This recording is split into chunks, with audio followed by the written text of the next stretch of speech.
Hi all, welcome to our channel again. നമുക്കിന്നൊരു തട്ടിക്കൂട്ട് കോളിഫ്ലവറിൻ്റെ ബജ്ജി ഉണ്ടാക്കിയാലോ. എൻ്റെ സൗണ്ടിന് ചെറിയൊരു വ്യത്യാസമുണ്ട്, അത് എല്ലാവരും ഒന്ന് എക്സ്ക്യൂസ് ചെയ്യുക.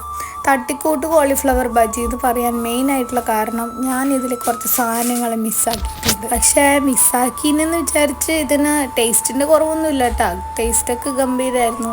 എല്ലാവരും നല്ലോണം ആസ്വദിച്ച് കഴിച്ചു. വൈകുന്നേരത്തെ ചായ കുടിക്കിപ്പോൾ എന്തെങ്കിലും കടിയില്ലെങ്കിൽ ഒരു വല്ലാത്തൊരു സങ്കടം പോലെയാണ്. പുറത്തുനിന്നെല്ലാം വാങ്ങി കഴിക്കാമെന്ന് വെച്ചാൽ വലിയ ഇൻട്രസ്റ്റും ഇല്ല. അപ്പോൾ ആദ്യം തന്നെ ഒരു പാത്രത്തിൽ കുറച്ച് വെള്ളം എടുത്ത് ഉപ്പിട്ടിട്ട് ചെറിയ ചെറിയ പീസാക്കിയ കോളിഫ്ലവർ അതിലിട്ടിട്ട് നന്നായിട്ട് വേവിക്കാൻ വെക്കുക. ചിലരിതിൽ മഞ്ഞൾപ്പൊടി ഇടും, ഞാനത് അങ്ങനെ ഇട്ടിട്ടില്ല.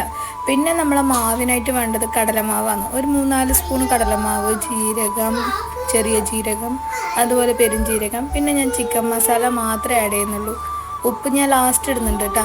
അപ്പോൾ ഇതിൽ മുളക് പൊടി ഇല്ല, ഇഞ്ചി വെളുത്തുള്ളി പേസ്റ്റ് ഇല്ല.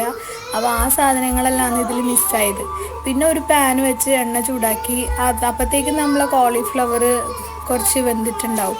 അത് വെന്ത സാധനം ഈ മാവിലോട്ടിട്ട് നന്നായിട്ടൊന്ന് കോട്ട് ചെയ്യിക്കുക. കോട്ട് ചെയ്യുമ്പോൾ എന്ന് പറഞ്ഞാൽ ഒരുപാട് വാട്ടറി ആവരുത്, ആവശ്യത്തിന് തിക്നെസ് ഉണ്ടാവണം. പിന്നെ നമ്മൾ കോരി അത് എണ്ണയിലിട്ട് ചുട്ടെടുക്കുക. ഒരുപാട് ഹൈ ഫ്ലെയിമിലിട്ടാൽ വേഗം കരിഞ്ഞു പോവും. ഒരു മീഡിയം ടു ലോ ഫ്ലെയിം വേണമെന്നല്ല, ഒരു മീഡിയം ഫ്ലെയിമിൽ ഇട്ടാൽ മതി. കണ്ണപ്പൻ ഇവിടെ ഇങ്ങനെ കാത്ത് നിൽക്കായിരുന്നു. അവൻ ഈ കോളിഫ്ലവറിന് ക്യാബേജ് എന്നാണ് പറഞ്ഞുകൊണ്ടിരുന്നത്. അപ്പോൾ 2 ഭാഗവും നന്നായിട്ട് മൊരിഞ്ഞ ശേഷം നമ്മളത് കോരി മാറ്റുകയാണ്. നമ്മൾ ഈ കോരി മാറ്റിടുന്ന സമയത്ത് അതൊരു വാഴയില കോരി ഇടുന്നെങ്കിൽ അത് ഭയങ്കര ഒരു ഫ്ലേവർ ആയിരിക്കും.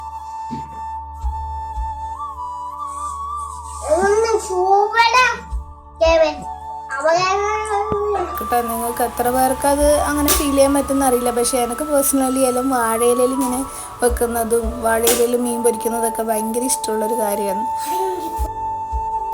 അപ്പോൾ ബജിയൊക്കെ ആക്കി കഴിഞ്ഞപ്പോൾ മാവ് കുറച്ച് ബാക്കിയുണ്ടായി. അപ്പോൾ അതിലോട്ട് നൈസായിട്ട് ഒരു ഉള്ളിയും കൂടി കട്ട് ചെയ്തിട്ട് ഒരു ഉള്ളിവടയാണോയെന്ന് ചോദിച്ചാൽ ഉള്ളിവട അല്ല, പക്ഷേ ഉള്ളിവടൻ്റെ ടേസ്റ്റ് ഉണ്ടോ എന്ന് ചോദിച്ചാൽ ഉള്ളിവടൻ്റെ ടേസ്റ്റ് ഉണ്ടെന്ന് താനും.